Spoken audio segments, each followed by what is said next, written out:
लाइफमा। अनि बाजे हजुर त बुढो हुनुभएछ, कपाल फुलेछ। अनि उमेर चाहिँ कति पुग्यो होला हजुरको?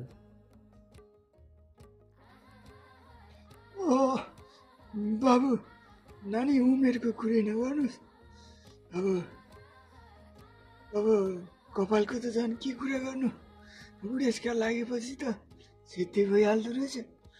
अब लगाउनु त त्यो अस्ति के जाति भन्छ त्यो कालो कालो के भन्दै थियो नातिकीहरू लगाइदिएको त्यो लगाएको लगाउनु त बाबु त्यो गइहाल्दो रहेछ त एकछिनमै।